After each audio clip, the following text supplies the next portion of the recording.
Gracias, como siempre, por acompañarnos a las sentencias a debate, un programa del Tribunal Electoral del Poder Judicial de la Federación. Soy Lucy Farías y, bueno, le invito a que se quede con nosotros y conozca de esta sentencia que, bueno, le hemos denominado para efectos de este programa el caso del acuerdo del Instituto Nacional Electoral por el que se refuerza la capacitación de funcionarias y funcionarios de mesas directivas de casilla en cuanto a votos nulos y votos válidos. Déjeme comentarle que las sentencias del Tribunal Electoral se explican en este programa en un lenguaje claro, sencillo y ciudadano, y bueno, se da a conocer esa porción pedagógica que tienen todas las sentencias del Tribunal Electoral. Le comento que el Partido Revolucionario Institucional y muchos otros partidos impugnaron precisamente ese acuerdo del Instituto Nacional Electoral que buscaba reforzar la capacitación de los funcionarios de mesas directivas de casilla, precisamente en cuanto a la clasificación de votos nulos y votos válidos.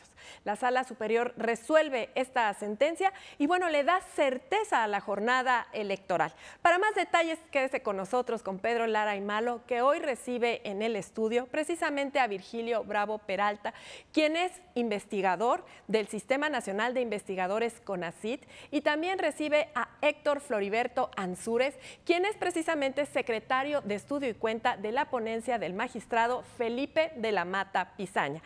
Conozca cómo piensa precisamente la Sala Superior, conozca cómo piensa la Sala respecto a este asunto y cómo le dio certeza a la jornada electoral. Soy Lucy Farías, por favor, quédese con nosotros.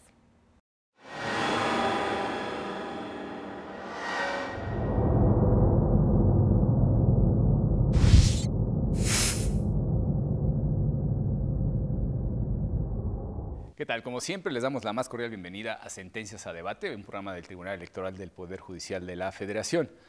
Como ha adelantado Lucy Farías, vamos a hablar sobre el recurso de apelación número 160 de este año, que es un asunto muy interesante, el cual pues vamos a tener el privilegio de que el secretario nos ponga en contexto. Bueno, primero, muchísimas gracias por estar con nosotros, Virgilio. Gracias, Pedro. Héctor, gracias por estar con nosotros. Pedro, gracias. Héctor, cuéntanos un poco cuáles son, digamos, los precedentes de este asunto, cómo se va dando todo para que llegue a final de cuentas a Sala Superior.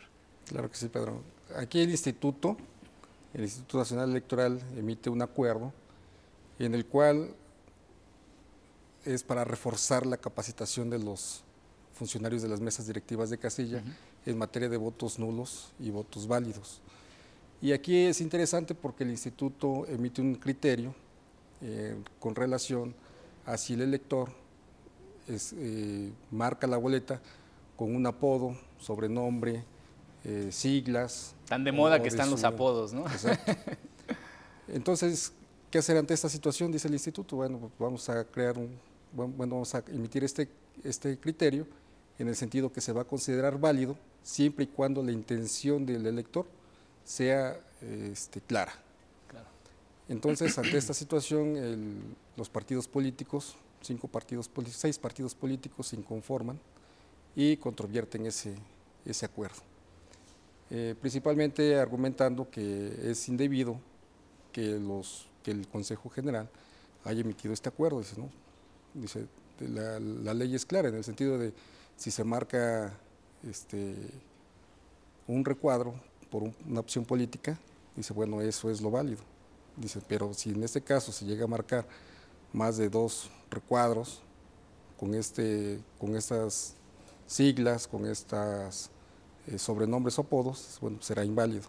Prácticamente cualquier cosa que se salga, digamos, de lo especificado, ¿no? Entonces, ya aquí en la sentencia, los magistrados consideraron que el criterio del instituto es conforme a derecho. ¿Por qué? Porque atendiendo a la intención del elector, dice, siempre y cuando sea indubitable por quién está votando, el voto se debe considerar válido. Claro. Esto dice, bueno, y además esto no es nuevo, ¿no? Ya el mismo tribunal ha fijado criterios desde 2006, 2012, en el sentido de, bueno, vamos a atender a la intención del elector y no regirnos propiamente ante una lectura formalista de la ley. Claro. Creo que partimos de una muy buena consideración. Existen diferentes maneras, digamos, de interpretar las leyes, y cuando nosotros nos hacemos partícipes, por ejemplo, del sistema interamericano, comenzamos a vislumbrar algunas alternativas a la letra pura y dura, ¿no? el asumir la competencia jurisdiccional de la Corte Interamericana a raíz, bueno, de los casos de lo de Zorradilla, del caso Castaneda Gutmann, etcétera, han cambiado mucho el panorama jurídico de nuestro país, sobre todo por las cuestiones que ha resuelto el máximo tribunal, ¿no? La Suprema Corte de Justicia, y que ha acompañado también este tribunal, y que tienen que ver con una cuestión fundamental para entender los derechos humanos, que es el principio de progresividad, ¿no? Entonces uno piensa que, bueno, pues que dentro de esa pluralidad de interpretaciones, pues habría que tener por lo menos una dirección, ¿no? Sabemos que pues alcanzan para muchas cosas. El derecho, al final de cuentas, pues es un problema de lenguaje, dicen los filósofos. Perdón que se arrogue uno esas categorías, pero algo tenemos, ¿no?, de ello. Y yo creo que efectivamente es un problema del lenguaje, ¿no? En ese sentido, pues el lenguaje tiene una regulación semántica. ¿Qué significan algunas cosas? Claro, ¿no? Claro. Y ahí es donde entra la interpretación. Es correcto, Pedro, Héctor. Es muy importante, aun cuando parecería un asunto menor, el del funcionario de casilla, ¿verdad? Porque estamos en otros temas mucho más grandes, ¿verdad? Sí, por cierto, ya lo había anunciado y perdón por la interrupción.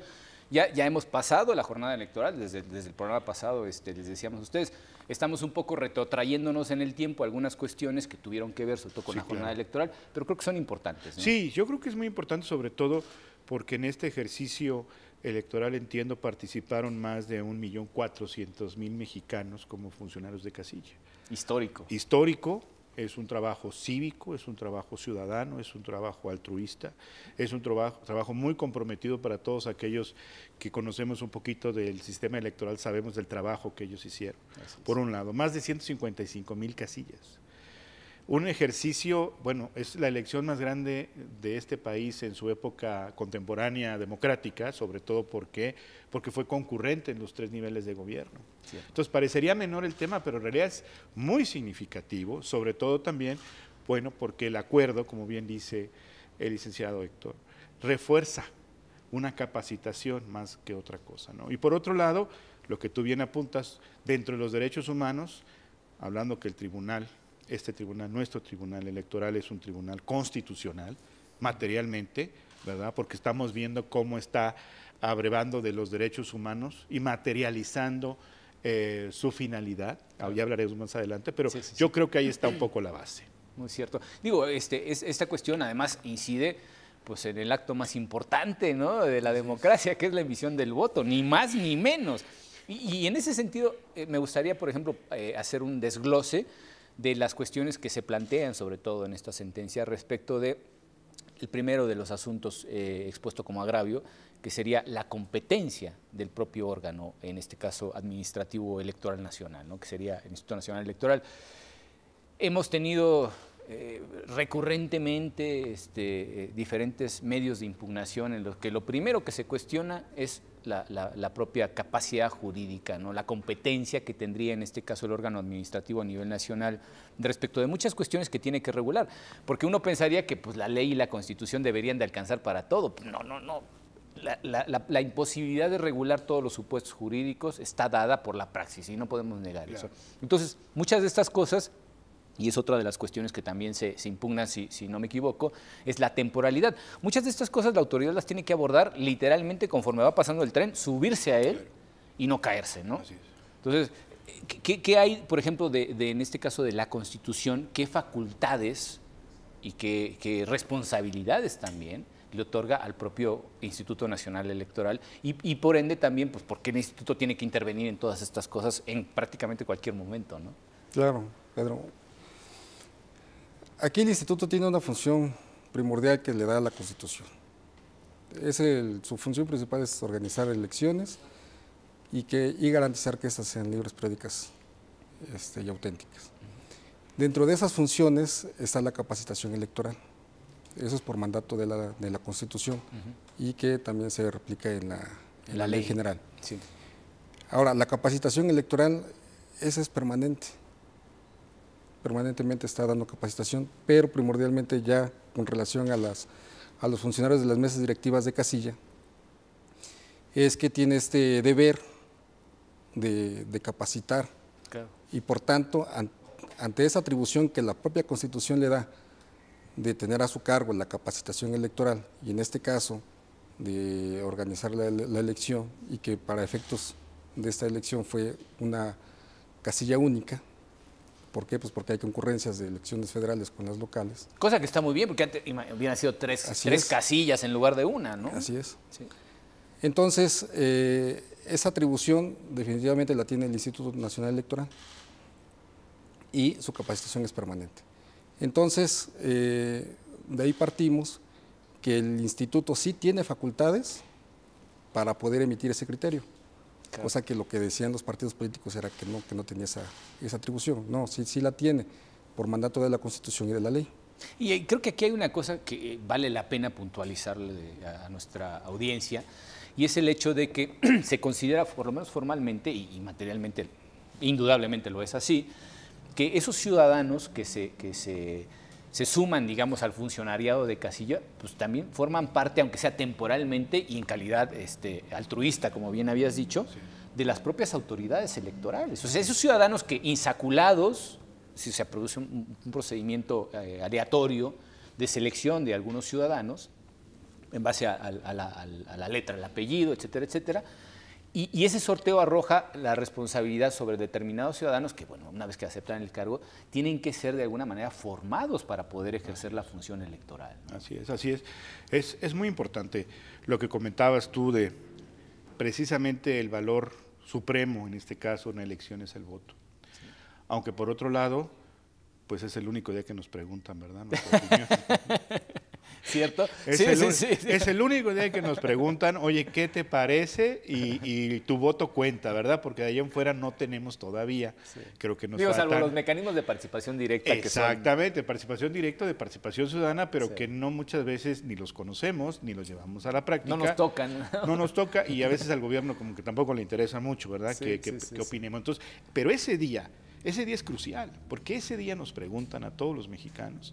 Ese día tomamos una decisión y ese día cambiamos el rumbo de las cosas, si es las mayorías las que se forman. Entonces yo creo que el valor que tiene el voto es, vamos, supremo. Por eso es importante todo lo que se pueda hacer a su alrededor para fortalecer precisamente esto. Ahora bien, la ley sí establece una serie de reglas, pero es precisamente donde entra el tribunal y amplía en un principio de progresividad, sí, con base en los derechos humanos. Dice, no, bueno, está bien, la legislación puede no ser perfecta, la legislación puede ser muy taxativa aquí, pero debemos de pensar en este valor supremo, y ahí es donde como que estira la cuerda, ¿verdad? O estira la ley, que bueno, el tribunal es su atribución y yo creo que va dirigido a un buen fin, como es el que platicamos. Entonces, pues los señalamientos de los partidos, pues hasta cierto punto con razón, siendo muy legalistas, pero no tomando en cuenta el fin último de la norma y en este caso de los derechos humanos. Claro, creo que precisamente, y volvemos otra vez a la cuestión de las interpretaciones, ¿no? Existiría una posibilidad de interpretar de manera restrictiva. Así es. Que correcto. Sería precisamente ceñirnos al contenido de un par de artículos que especifican que si la votación no es hecha de tal o cual manera, automáticamente el voto es nulo.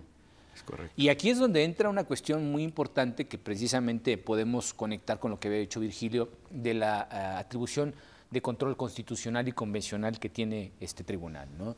Y en ese sentido también podemos conectar con la idea de la progresividad.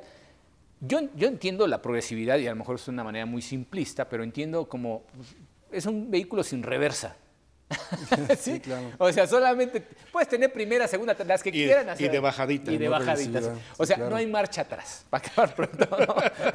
y en ese sentido, claro está que nos encontramos pues que los órganos jurisdiccionales y los administrativos también han ido construyendo una serie de criterios precisamente para apartarse de la interpretación restrictiva de la ley. Así es. En función, sobre todo, de valores y de principios, tanto constitucionales como convencionales. Y en esa medida, ¿qué son precisamente los valores y los principios? Porque no son cosas que estén recogidas de manera expresa en la ley, pero sin embargo son fácilmente deducibles de una lectura de todo el ordenamiento jurídico, claro, ¿no?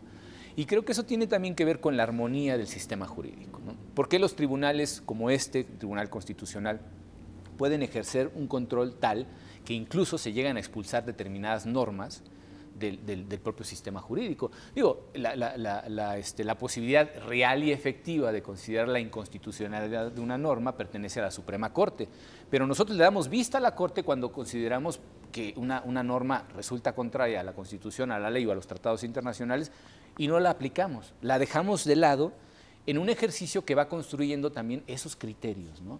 Y la progresividad se da en ello, los resultados de los órganos, tanto administrativos como jurisdiccionales, a la hora de leer de una manera específica las normas, ¿no?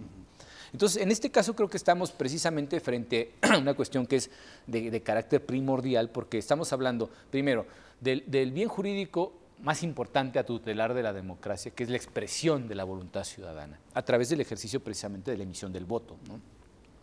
Y por el otro lado tenemos la obligación de seguir un cauce institucional generado para la protección de los derechos humanos sin que haya una marcha atrás. Claro. Entonces, creo que en ese sentido el papel constitucional en estas sentencias queda muy claro para el tribunal, ¿no? O sea, ¿qué es lo que hace el tribunal realmente para poder empujar hacia adelante, nunca hacia atrás, las normas que han sido resultado de la interpretación de los derechos humanos y de todo aquello que se deriva de ellos, entre ellos los derechos político-electorales, ¿no? Que son derechos humanos al final de cuentas? Entonces, ¿qué es lo que se plantea en este caso, digamos, como litis? ¿Cuál sería la dicotomía entre lo que plantean finalmente los partidos políticos que vienen precisamente acudiendo a este recurso de apelación y lo que la propia autoridad señaló para pues, poder defender en su informe circunstanciado la decisión que tomó, ¿no? ¿Cómo se contraponen esas visiones, digamos, una restrictiva y la otra pues, garantista, por decirlo de alguna manera? Sí, aquí la litis se construyó en el sentido de que los partidos políticos argumentaron que era indebido que se emitiera un criterio como el que estableció el instituto. Respecto a la inscripción en la boleta de un nombre, de un apodo, de un sobrenombre o de siglas o como le queramos denominar. Y algo muy importante que tú también comentaste, que si la ley prevé la forma en que se debe incluso hasta de votar, ¿no? No, o sea, la Ley General de Instituciones y Procedimientos Electorales prevé que será un voto válido aquel que el elector marque en la boleta, ¿no? Pero no nos dice si es un tache, si es una cruz, si es una palomita, si es una carita, o sea, no nos dice nada de eso. Simplemente, ¿sabes qué? Marca la opción por la que votas y ese será un voto válido. Y cualquier otra forma de marcar será voto nulo. Y aquí es donde entra precisamente el criterio de progresividad que el tribunal ha venido construyendo desde hace tiempo. Sí. Yo recuerdo sentencias de 2006 donde ya se trataba ese tema. Desde 2006 y en 2012 ya hay infinidad de sentencias en el sentido de que se han marcado incluso, si no mal recuerdo, el juicio de inconformidad 324 en algunos incidentes de 2012. 2012, sí. En el que se marcaba el logotipo del PRI y que se marcaba el logo del PRD. A no ir coaligados, entonces pues dicen, oye, este voto es nulo. Sin embargo, cuando en la boleta se marcó del PRD la palabra nulo, la sala determinó en su momento y dice, no, a ver, este es un voto válido. Claro, está cambiando de parecer a lo mejor. Hay un voto válido, aquí hay una intención, aquí se advierte la intención del elector que quiere votar por un partido político, que es el PRI, no por el PRD. Y así hay muchos casos, incluso caritas o alguna marca con algún rayito, este es el bueno, por este voto. Bueno, hay infinidad de casos, ¿no? Y lo importante es aquí precisamente con el principio de progresividad que ha venido ejerciendo el tribunal, es llegar a esa finalidad, ¿no? ¿Cuál es la intención del elector? Claro. Digo, entramos aquí a una cuestión que para los abogados a veces resulta por el nivel de abstracción casi impenetrable, ¿no? La lógica matemática. Pero creo que yo por lo menos así, leyendo la sentencia y conociendo los precedentes que teníamos respecto a eso, pues uno pensaría, ¿qué tan indubitable puede ser la voluntad, pero también qué tan expresa es la voluntad, ¿no? Y ahí es como esos juegos de lógica de que más da más y más menos da menos. Es un poco eso y de alguna manera también nos permite clarificar diversos escenarios, porque decíamos, no se puede regular todo, o sea, hablar de todos los supuestos posibles es... Una ley sería una cosa así, ¿no? De este tamaño. Y ahí es donde precisamente la interpretación entra en juego para poder solventar problemas que se dan de manera puntual en la casuística. Sí. Adelanto, antes de irnos a corte, esta cuestión, porque creo que el ejercicio que se hace aquí es precisamente el suficiente para tener la claridad respecto de cuáles son los parámetros para saber cuál es la intención del votante, ¿no? Si nos permiten, vamos a un corte y volvemos en un momento. Gracias.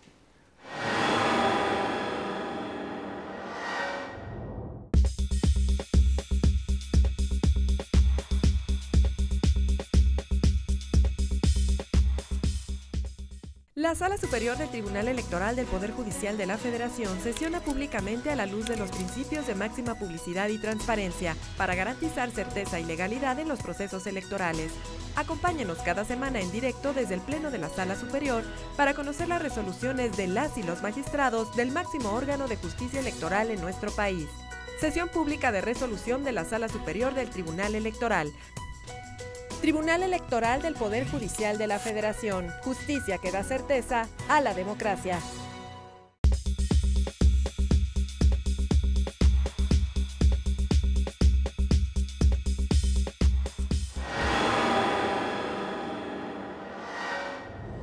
Bueno, pues ya estamos nuevamente con nuestro programa, el recurso de apelación número 160 de este año. Y decía yo una cosa que me resultó obvia al estar leyendo la sentencia, y es ese ejercicio de lógica en el que, pues como ya nos había adelantado Héctor, si tenemos, por ejemplo, una contradicción en la propia boleta electoral, imposible de dirimir, pues si voto PRD, bueno, en este caso voto PRD y PRI, por ejemplo, iba a decir PRD y PAN, no, pero en este caso sí vinieron en coalición, pero si voto por dos partidos en una sola boleta que no van en coalición, pues ahí no habría manera de poder entender en qué sentido está votando el ciudadano, ¿no? Pero en esa misma sistemática lógica, si tenemos, por ejemplo, que votan, en este caso sí, por el tachan PAN y tachan PRD, inferimos que pues están emitiendo su voto en favor del candidato de esa coalición, ¿no? Y creo que no es tan difícil, dadas las posibilidades además de permutaciones que habría en la propia boleta electoral, incluso con las coaliciones, que a veces complican un poco el panorama para la ciudadanía. Pero creo que en este caso, la cuestión, por ejemplo, que se planteaba, ¿no? Transferencia de votos, era otro de los temas interesantes. Decían, no, bueno, pues es que si votas por este partido y votas por el otro, pues se entiende que solo tienen un candidato, ¿no? Entonces, ¿cómo esa lógica nos permite, como bien ponías tú un ejemplo, dirimir en los casos en los que pues haya partidos que no van coaligados o sí van coaligados y que por tanto pues tienen un candidato único, no hay dos candidatos, no hay tres? Es un ejercicio de lógica simple, digámoslo así, ¿no? ¿Qué es lo que se dice en cuenta de esto? Porque además es el meollo también para modificar el acuerdo. Porque no se está confirmando en esta sentencia, no se está confirmando el acuerdo de manera lisa y llana, sino que se hacen algunas modificaciones y creo que por ahí va el asunto, ¿no? Se especifican algunas situaciones jurídicas, insisto, no se pueden poner todas, porque es imposible, pero sí se ponen algunos ejemplos para poder reforzar esa lógica que el funcionario de casilla tiene que seguir para poder dirimir si se trata de un voto válido o no. ¿Y qué es lo que se dice precisamente en cuenta de eso? Sí, con relación al planteamiento de transferencia de votos, los partidos políticos argumentaron que el hecho de que pusiera el nombre o el sobrenombre del candidato, dice, iba a beneficiar a otros partidos políticos si estaban coaligados. Y dicen, y ello, dice, pues la transferencia de votos pues está prohibida. Lo que nosotros decimos, o lo que el tribunal resolvió en ese sentido, fue decir, no hay transferencia de votos. La transferencia de votos estaba prevista en el Código Federal de Instituciones y Procedimientos Electorales. Y en el sentido de que previo a la elección, mediante un convenio de coalición, pactaban los partidos políticos coaligados. ¿No? Si un partido político no obtenía el porcentaje que le diera o el que le permitiera alcanzar el umbral mínimo para mantener su registro, preveía la ley que el partido que obtuviera mayor votación, entonces iba a transferir aquellos votos que permitieran al partido político que alcanzó menos, pues alcanzar ese umbral mínimo que le permitieran y poder mantener su registro. Esa disposición fue declarada inconstitucional por la Suprema Corte de Justicia de la Nación. Sí, sí.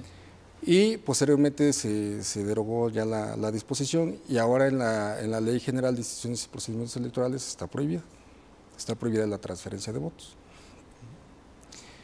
¿Y qué es lo que pasa entonces? El instituto lo que determinó en su acuerdo fue, a ver, si se escribe el nombre, el sobrenombre o el apodo, o como se le identifique, de un candidato, dice, bueno, pues entonces ese voto contará para el candidato, y si ese candidato es postulado por una coalición, pues entonces dice los funcionarios de la mesa directiva de casilla anotarán ese voto pues para los integrantes de la coalición, es decir, si eran 3 los coaligados, pues, le contará para los 3. Y sin embargo, aquí ya este fue el motivo de la modificación de la sentencia, bueno, del acuerdo. ¿Qué hizo el tribunal, la sala? Dijo, no, a ver, hay cuestiones que no se están previendo. Si se escribe el apodo o el sobrenombre del candidato por el cual se va a votar, pues efectivamente ese voto contará para ese candidato. Pero ¿qué pasa si se escribe el apodo del candidato más un partido político? Que sería, no sé, ejemplo, el PRI y el candidato MID, ¿no? Por decir algo. Bueno, pues entonces ese voto va a contar para el candidato, pero solamente le va a contar al partido político, a uno, que sería el PRI. Dice, bueno, si se escriben 2 partidos políticos que van coaligados y en su caso el nombre del candidato o nada más respecto de estos 2 partidos políticos, bueno, pues entonces el voto cuenta para ese candidato, pero para esos 2 partidos, no para el tercer partido político que esté coaligado. Claro. ¿No? Entonces, en ese sentido, pues es clave. Pero ¿qué pasa si se escribe el apodo del candidato, un partido político que lo postula y otro partido político que no lo está postulando? Bueno, entonces en ese caso es nulo. Claro. Porque hay una contradicción. Exacto. ¿Por qué? Pues porque ahí no hay, se está votando por 2 partidos que no van coaligados y eso rompe con la regla de que fuera un voto válido. Y en el caso de las coaliciones, pues la ley prevé el procedimiento para la distribución de votos. Entonces, en ese sentido, si un voto, o los votos que haya obtenido la coalición, esta se distribuye de forma equitativa. Claro, se reparten, ¿no? Se reparten. Dicen, bueno, ¿y qué pasa si hay una fracción? Queda uno volando, ¿no? Bueno, pues entonces ese se contará para el partido que tiene mayor votación. Claro. Sí, un poco el principio democrático. Exacto. Sí. Y en este caso, regresando al tema, no hay transferencia de votos. Es decir, la transferencia de votos está bien acotada respecto de aquellos partidos que no alcanzaron el umbral y entonces el partido político, mediante convenio, le iba a transferir. En este caso no existe la transferencia de votos porque hubo una distribución equitativa de los votos que obtuvo la coalición como tal. Claro. Esto es una cosa muy interesante y es una de las razones, por la cual decidimos hablar sobre esta sentencia del recurso de apelación número 160, y es porque la mayor parte de los ciudadanos, sospecho, digo, no me consta, pero imagino tal como está el escenario del ejercicio de los derechos políticos precisamente en torno a este asunto, la ciudadanía creo que pocas veces sabe que si vota, por ejemplo, selecciona a un partido político, ese voto va exclusivamente para el partido político con el candidato que haya postulado, ¿no? Y eso también tiene que ver, por ejemplo, a la hora no solamente de computar quién alcanza o no el registro, sino también para el establecimiento de mayorías. Porque pienso, por ejemplo, en los casos en los que se va en coalición total, ¿no? Y pues los partidos políticos, en teoría, se podrían repartir ese universo de votos de manera equitativa, salvo que el ciudadano decida que su voto va específicamente para uno de los partidos de esa coalición. Así es. Y eso tiene mucho que ver con la formación de mayorías, por ejemplo, en el Congreso, ¿no? Sin ir más lejos, donde es importante que un partido político, ya no una coalición, sino un partido político cuente con un número de escaños determinados para poder llevar adelante sus iniciativas. Claro. Sí, ahí Pedro, es muy, muy importante señalar que tenemos poco en democracia, poco tiempo en la democracia. Sí. Tenemos reglas para la democracia, que es nuestro derecho electoral. solamente los expertos conocen estos detalles, el ciudadano común y corriente no los conoce. Yo digo que llevamos más de 2000 años de ejercicio democrático y todavía no nos aprendemos las reglas. Y seguramente lo único que hemos aprendido es que tenemos derecho a un voto y hay que defenderlo. Digo, hacemos el paréntesis de la Edad Oscura en la Edad Media, pero bueno, nada más exactamente, en el medievo. Pero bueno, entonces el ciudadano común y corriente pues no conoce estos detalles y estas fórmulas. ¿Sí? Que el acuerdo no llega a eso, el acuerdo está en otra dirección. Por un lado. Y por otro lado, todo lo que fue la campaña electoral, el proceso electoral. Los candidatos reiteradamente decían que se votara por todos, o sea, por el partido. Entonces, imagínate nada más el grado de confusión entre una ley que pueda quedarse corta y por otro lado un mensaje de vota por todos. A la hora de quién va para quién, pues se complica, ¿no? Es un poco complicado, por un lado. Por otro lado, en esta elección, pues ya tuvimos la incorporación de apodos a la candidatura presidencial, ¿sí? En la persona del Bronco. Entonces, y el Peje también. Y el Peje, de alguna manera, el Peje ya llevaba tiempo, ¿verdad? No sabíamos si era Andrés Manuel o el Peje, pero la gente ya lo ubicaba. Al Bronco como que se apareció de repente, el nombre llamó poderosamente la atención en la elección de Nuevo León, donde ganó, sí, y luego en el primer debate que quería cortar manos y orejas y todo lo demás. Entonces, por un lado. Por otro lado... Parecía que iba a llegar con la Shaira, ¿no? La ley islámica radical, ¿no? Imagínate. Por un lado, y por otro lado, somos nuestra idiosincrasia, nuestra cultura, pues somos muy ricos en el lenguaje, inclusive en el doble sentido. Sí, y por qué no en los apodos. Entonces, de alguna manera nuestro derecho electoral se está adaptando a una sociedad, ¿sí?, que no es estrictamente todavía altamente jurídica, pero que socialmente pues ya vimos la participación, ¿no? Entonces, yo creo que aquí, más que la sociedad se adapte al derecho, es el derecho electoral que se está adaptando a la sociedad. Y bueno, hoy en día lo vemos con los jóvenes, más de 15 millones tuvieron derecho a votar. Y los jóvenes de hoy pues son muy visuales, ¿verdad? Muy táctiles, y su lenguaje supera el tuyo y el mío cuando éramos jóvenes. Sin duda. Acá Héctor porque es más joven que nosotros, pero supera mucho de nuestro argot y estos dobles sentidos, ¿verdad? Creo que nos quedamos como niños de pecho frente a las palabras que hoy en día dicen. Entonces, de alguna manera este derecho electoral se adapta. Y insisto sobre lo siguiente, efectivamente nuestra ley, así debe de ser, rígida, taxativa, normativa.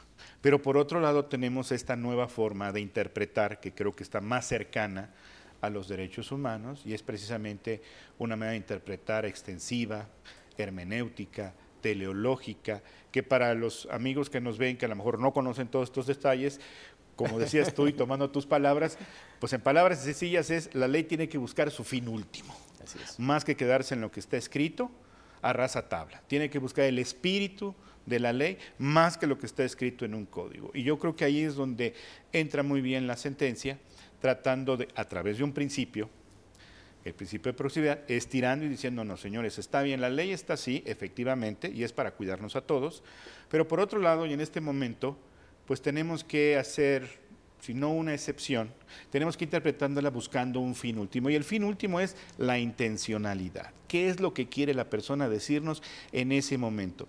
Y hablamos de más de 55 millones de mexicanos que votaron, ¿sí? No es ni la mitad de nuestra población, pero por lo menos se venció el abstencionismo anterior. La mitad de la población, digo, la mitad en todo caso del padrón se la llevó el ganador, el partido ganador. Exactamente. Más de 30 millones de votos Morena, o sea, arrasó completamente. Y además, hemos siempre discutido la falta de gobernabilidad o de legitimidad de ciertas autoridades porque no logran las mayorías, porque no tienen el poder necesario, porque están acotados por una serie de reglas a la hora de la gran toma de decisiones en este país.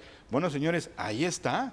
Qué mejor ejemplo de este cúmulo de votos y en favor del ganador, ¿verdad? Que de alguna manera rompe cualquier otro récord. Señores, pues vamos a hacer lo necesario y poner nuestro granito de arena para que precisamente no haya ningún pretexto que luego los políticos no pueden tomar decisiones. No, y sobre todo esto lo que clarifica pues, es la propia voluntad ciudadana, que es el eje sobre el cual transita todo lo que se discute en esta sentencia, ¿no? Hemos dicho, el voto es la figura central, es el bien jurídico máximo a tutelar en la materia electoral, porque es la expresión de la propia voluntad ciudadana, ¿no?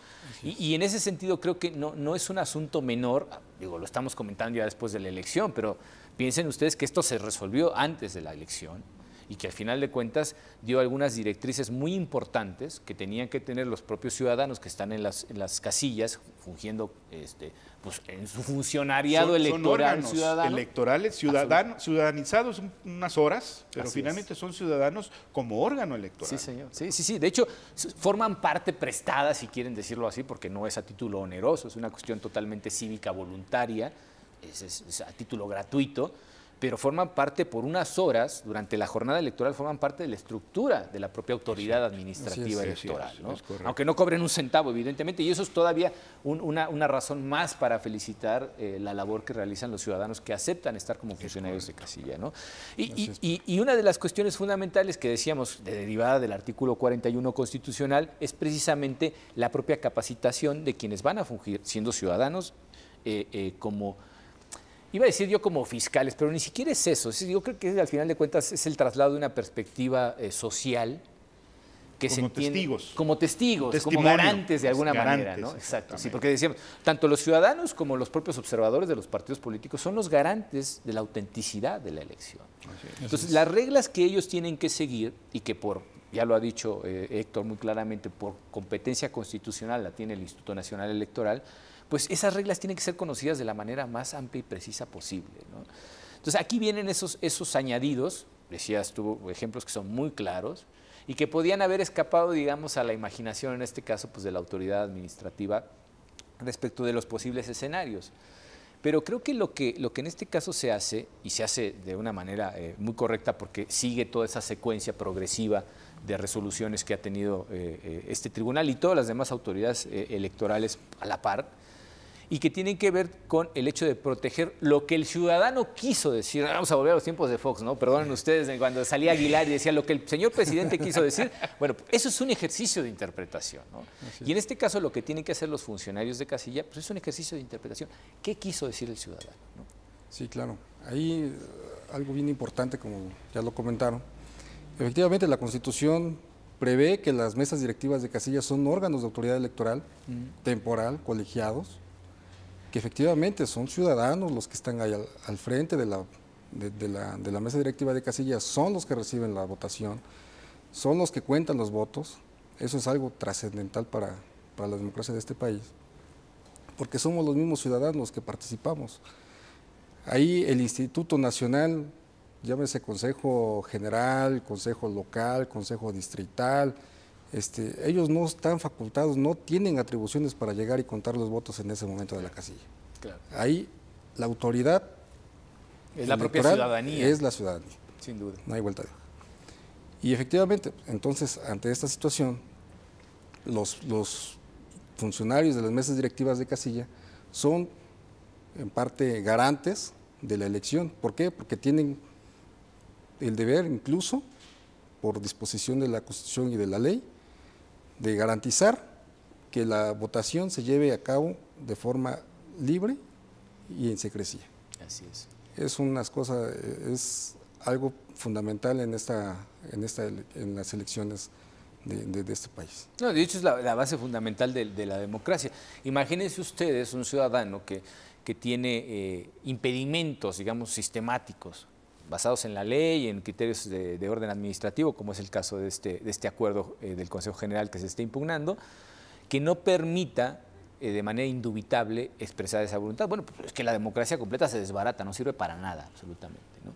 Entonces creo que aquí, más allá de lo que es el alargar, digamos, el extender los principios y los valores de naturaleza constitucional sobre todo, de tal forma que permeen en la interpretación de las normas ya a nivel legal, no solamente se trata de eso, sino también de garantizar que efectivamente cuando estemos ante una situación que se escapa a lo que determina la norma, pues los propios funcionarios, estos ciudadanos que están en las propias casillas y que son el funcionariado durante el proceso de votación, la jornada electoral, tengan los elementos suficientes para decir, mira, pues estamos ante un voto que sí vale, o frente a un voto que no vale, de tal forma que efectivamente no existan esos márgenes subjetivos que, bueno, pues están bien cuando se va en el sentido de la propia progresividad, pero que tienen que tener alguna justificación, ¿no? Entonces, ahí es muy importante señalar, Pedro, Héctor, que en este caso ¿sí?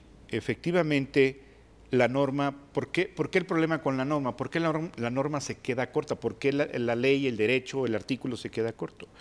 Yo creo que esto obedece no tanto a la construcción de un derecho electoral a través de los precedentes del tribunal, ¿sí?, sino probablemente se debe a una deficiencia en la técnica legislativa, donde el legislador, probablemente y en algún momento lo platicábamos, la premura de la reforma electoral, no se detuvo ante este tipo de detalles que al tiempo iban a dar algún tipo de controversia, y es precisamente en esta premura legislativa donde el legislador no ha previsto todos estos supuestos que ya los precedentes de hace más de 10 años ya vienen señalando. Y tiene que venir otra vez el tribunal para aclararlo, ¿no? Porque finalmente los partidos pues, que impugnaron, pues se van a la ley, ¿sí? Ahí se escudan, ahí argumentan, ahí se protegen, desconociendo, porque además es su derecho de argumentar lo que les beneficie, desconociendo de alguna manera el andamiaje que hay previo, que sin estar necesariamente reglado en una ley o en un código, ya existe, vamos a decirlo, en la jurisprudencia electoral, que también forma parte del edificio del derecho electoral. Entonces, pues yo creo que aquí nuestros televidentes, tus seguidores, pues deben de observar que por qué estamos en este tema, por qué estamos en este problema, más allá de la finalidad de la ley, que queda muy clara, es probablemente ante un problema de técnica legislativa que se resuelve de esta manera. Sí, digo, muchas veces en el programa hemos hablado de las deficiencias, y también creo que debemos de aceptar la imposibilidad de normarlo todo. Y de normarlo bien mucho más, ¿no? Digo, ya hay cuestiones que son ejercicios de prueba y error, y en nuestro país, pues desafortunadamente hemos tenido que ensayar muchas modificaciones para poder llegar a los objetivos. Si nos permiten, vamos a ir a un breve corte y volvemos en un momento. Gracias.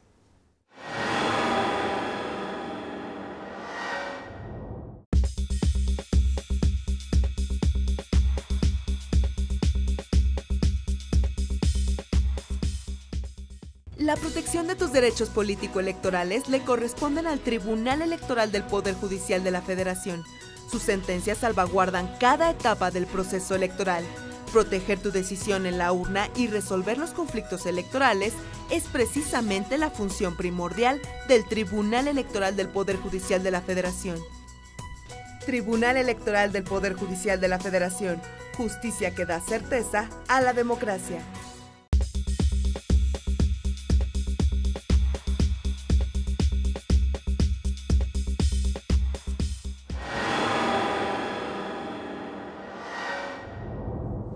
Bueno, pues ya estamos en nuestra recta final y hay por lo menos dos cuestiones fundamentales que no podemos dejar de mencionar relacionadas con esta sentencia. Y el primero de ellos es lo que se conoce como la doctrina de conservación de los actos jurídicos válidamente celebrados. Perdón por el galimatías, pero es muy interesante lo que conlleva esta idea. Y es el hecho de que lo que en forma mínima, lo voy a decir de una manera muy heterodoxa, pero lo que en forma mínima está viciado no puede echar a perder lo otro, ¿no? Es decir, aquello que tiene alguna imperfección, un defecto, incluso es contrario a la ley, y que es solamente una parte de una serie de actos, no podemos echar atrás todo, ¿no? Imagínense, voy a poner un caso extremo, totalmente absurdo en la realidad, pero que podía ilustrar muy bien esto. Imagínense que por el hecho de que en una casilla se detectan irregularidades generalizadas y es un cochinero absoluto, invalidamos toda una elección, ¿no? Tú dices, bueno, a ver, espérame, no, a lo mejor fueron 50, 100, 1000 personas las que contribuyeron a esa irregularidad, pero tenemos una votación de decenas de miles, ¿no? No podemos echar para atrás todo eso. Entonces, en el hecho mismo de ejercer el derecho ciudadano de emitir un voto, hay una serie de cosas que son presumiblemente conservables porque fueron hechas de manera correcta. Y aquí es donde se contrapone de alguna manera esa interpretación, digamos, cerrada, legalista, gramatical, ¿no? Gramatical, literal de las normas. Aquí choca precisamente con eso, porque la casuística, atendiendo a principios y valores, pues da un margen muy amplio. Y aquí es donde precisamente creo que entra la construcción jurisprudencial de todos los precedentes, porque nos hemos apartado de lo que la letra dice de manera tajante, precisamente considerando la importancia de todos esos elementos que hay que preservar y mantener frente a las irregularidades, siempre y cuando pues, no sean determinantes para invalidar ese resultado, ¿no? Entonces, esto es interesante porque tiene que ver también con el principio de definitividad, una serie de cosas que se aplican, por ejemplo, a la hora de valorar la votación en casillas, ¿no? Lo que decía yo, no podemos anular por 10 personas, no podemos anular toda una casilla, ¿no? Entonces, aquí este ejercicio es muy importante de clarificarlo y cómo estamos frente a una serie de actos que debemos de proteger. En este caso, pues la emisión del voto y la voluntad ciudadana. Claro, aquí ahora sí que el proceso electoral se lleva a cabo en ciertas etapas. Entre ellas, previo a la jornada electoral, está la preparación de la elección, que es en donde el instituto lleva a cabo todas aquellas reglas, todos aquellos pasos, precisamente para dejar bien claras cuáles van a ser las reglas a seguir, ¿no?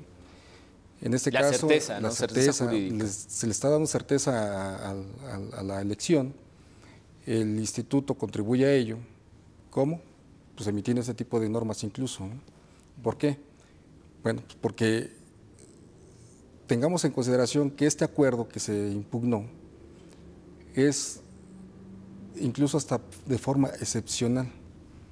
¿Por qué? Porque no se emitió un acuerdo para establecer una forma de votación. Tengamos en consideración que el ciudadano es un ciudadano que no es perito en la materia. Ni tiene por qué serlo, ¿no? Ni tiene por qué serlo, efectivamente. Entonces, sí. El ciudadano vota de una forma en la que pues, considera, ¿no?, que es la correcta. Y ante esta situación, la realidad nos alcanza. ¿Y qué hacemos? Bueno, pues el instituto, ante esa circunstancia, pues viene dándole certeza.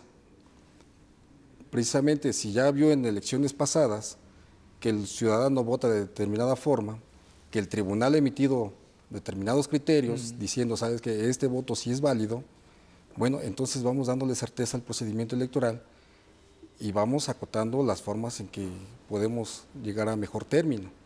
Claro, dicen, la costumbre va siempre delante del derecho y creo que es irrebatible esa idea. Sí, ahí hablando regresando un poquito a la certeza, evidentemente que la norma establece una serie de requisitos, pero a través de estos precedentes ha quedado demostrado que el ciudadano vota y se expresa de diferentes maneras. Cierto.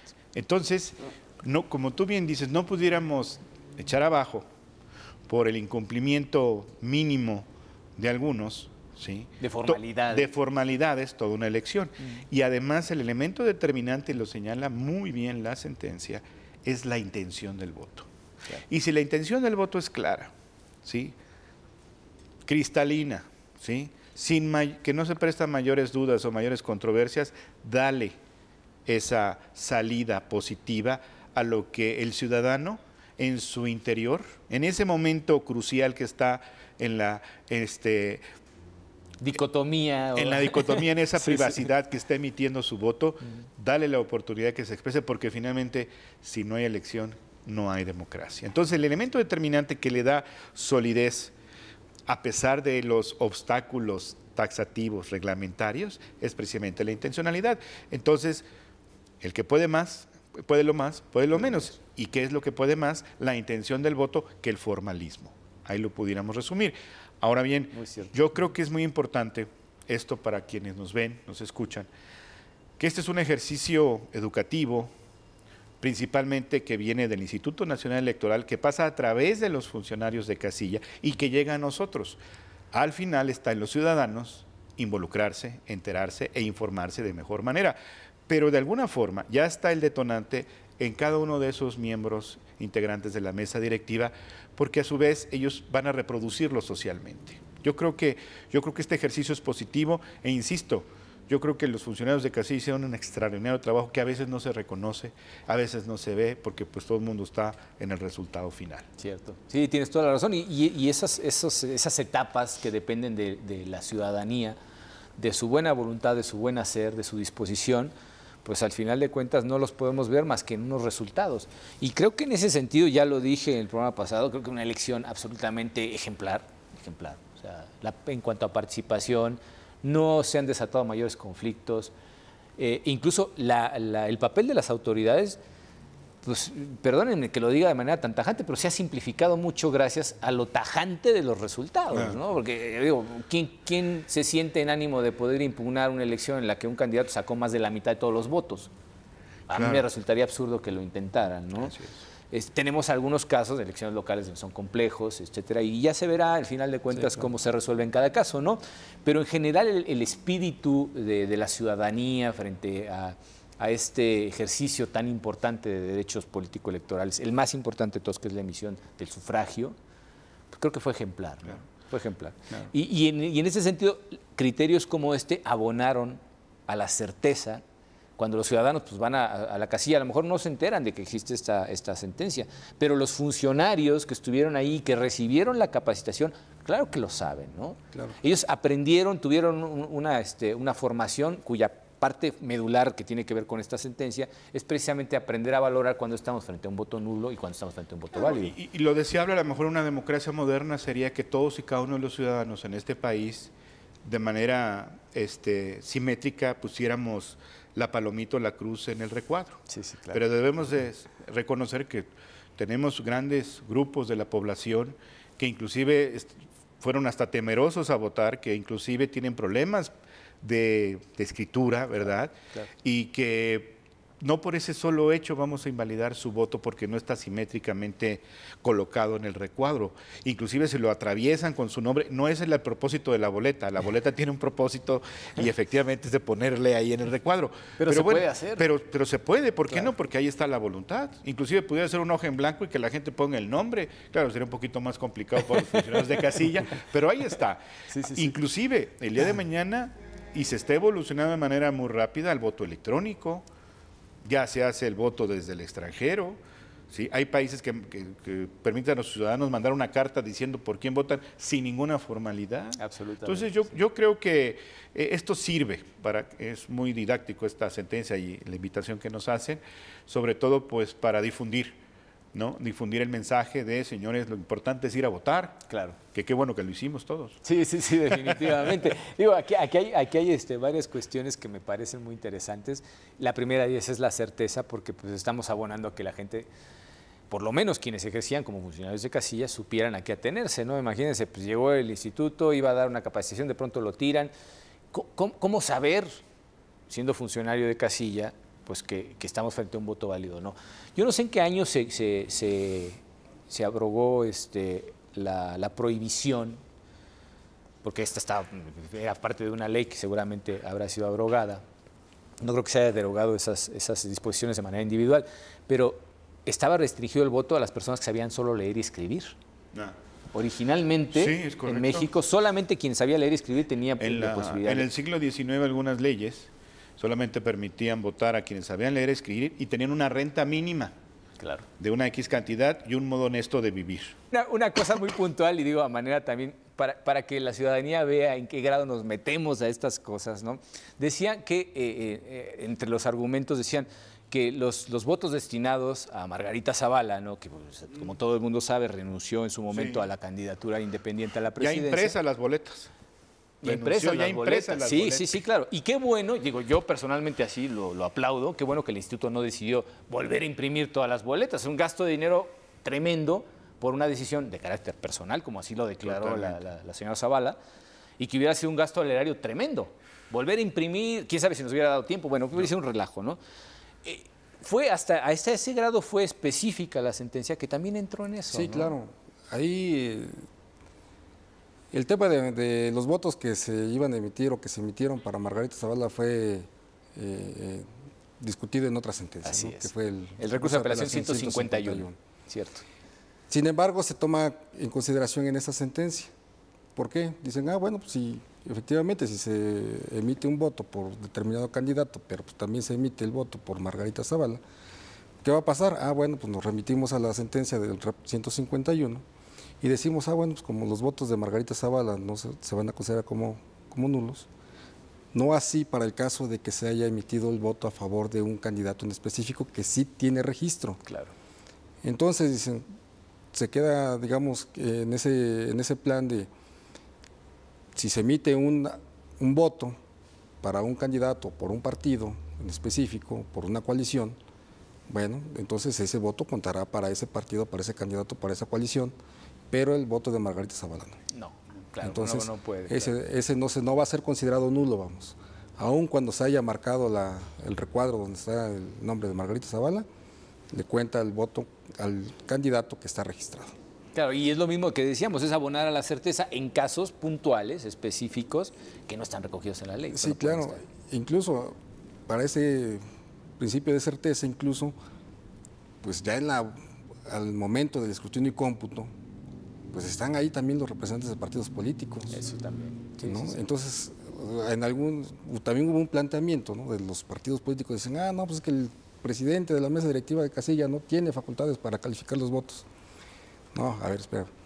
Si hay una facultad del presidente de la mesa directiva de casilla, no se le está, por el acuerdo del Consejo, no se le está imponiendo ningún deber, sino que ese deber está previsto desde la ley. Por supuesto. Ahora, el presidente de la mesa directiva de casilla y obviamente los otros integrantes, pues están al pendiente de la votación. Y como decíamos, es un criterio para las excepciones. ¿Por qué? Porque no es la forma ordinaria de emitir un voto, ¿no? Exacto. Sí. Ordinariamente lo que hacemos es poner un tacho, un cruz, una palomita. Sin salirnos del recuadro. Sin salirnos, o sea, esa creo que es la forma ordinaria en que se ha venido haciendo. Para aquellas cosas excepcionales, para eso está este acuerdo, y es precisamente para los funcionarios de las mesas directivas de casilla. Y en el caso de los representantes de los partidos políticos, pues ahí están todos presentes y todos están al pendiente, ¿no? Creo que eso lo hemos vivido todos en algún momento, cuando vamos a votar, o cuando nos personamos en la casilla, o simplemente cuando vamos y queremos saber el resultado al final de la jornada electoral, y pues nos presentamos también y vemos cómo están al pendiente también de esa elección. No, y creo que lo resumió de manera muy puntual. Se trata de una cuestión que regula las excepciones. Exacto. O sea, la norma está ahí y si todo el mundo pues la sigue al pie de la letra no habrá mayor problema. Tampoco si no la siguen, porque lo que importa es la voluntad ciudadana. Así es. Pues no me resta más que agradecerles. Virgilio, muchísimas gracias. Muchas gracias, Héctor, muy amables. Y a ustedes, por supuesto, por habernos acompañado en un programa más de Sentencia Debate. Los esperamos en nuestra próxima emisión. Muchísimas gracias y hasta pronto.